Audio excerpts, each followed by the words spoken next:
we're going to look very quickly at the Titans. Titans are 7-6 on the season, and it's really interesting, Mark, in terms of where they were from this, from last year to this year, and how Ryan Tannehill has developed or went down a bit. It could be an arguable thing either way. Is it time for the team to maybe stop relying so much on Derrick Henry? Like, he has been phenomenal. He's got 1,200 rushing yards, he's second in the league in terms of rushing. But is it time for the Titans? And this is something you could ask every year, because this has happened a lot. Is it time for them to steer away from, I guess, like an over reliance on a running back like Derrick Henry?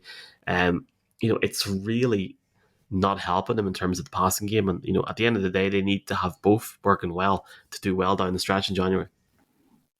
You summed it up there. You can ask that every year. And when the playoffs obviously happened last year and Ryan Tannehill was non-existent, a lot of the fans put it on his shoulders and they said, we have to go and draft a quarterback. Look, we know what happened with Malik Willis. He's on the team. He hasn't been the starter. They've stuck with Ryan Tannehill because he is a very perfect, I suppose, quarterback, whatever.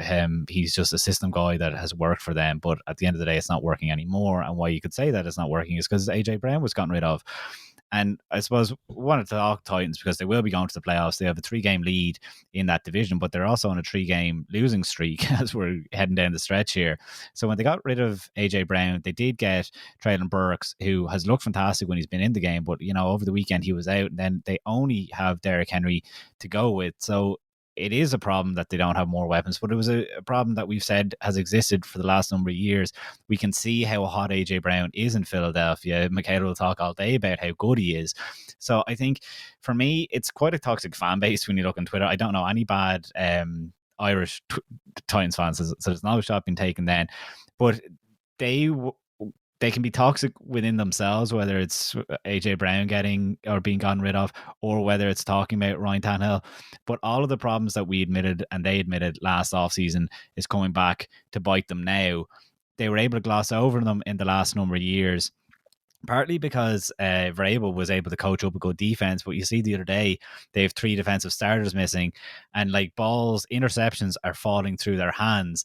So I suppose, when things seem to be barely going in your favor for an awful lot of the time, I think it's just it's caught up with them. It's those little things that were going in their favor have stopped, and it makes them look like the normal kind of team, or a very standard team across the board now at this point, apart from Derrick Henry. And I have a stat for you. The other day, they're looking fine in the first half, 98 yards. Derrick Henry had in the second half 2 yards. That's all he had, and the Jags go and win that game. A division rival. It's it sums it up perfectly. He was absolutely balling. He has his touchdown. Looks like he's just going to run. And it's that was always the problem as well, that they're so reliant. They just think he's going to go off for 200 yards every single game. It's not. And the Jags did a great job, obviously, containing him in the second half and going out and winning that game. Like I said, 3 straight losses for the Titans. I don't know when they're they will get another win or whatever, but just they're going to limp into these playoffs and get dumped out, I suppose. That's the AFC South though, right? It's at least they're the team going in. Yeah, it's funny, we're talking about the NFC start the show, and now we're talking about the Titans in a similar situation, Michaela. Too much reliance on Henry, and it's if you're relying on one guy and then you've also got Traylon Burks injured, they're not in a good situation going into the postseason at the minute. Yeah, I'll just say that the Titans' loss is the Eagles' gain with AJ Brown. At least when they had AJ Brown, they had a star at wide receiver and they had a star at running back. They could switch it up. But now they just rely on Henry. And if you look at stats with Henry in big games against the really, really good teams that are going to go into the playoffs, he only had 30-ish yards against the Eagles. He only had 30-ish yards against the Bills. And he only had 38 yards against the Bengals. Now, he did have a really, really good game against the Chiefs, but it looks like the good teams know how to handle him. And I didn't even know that stat, that he only had 2 yards against the Jags. Even the Jags had figured him out in the second half.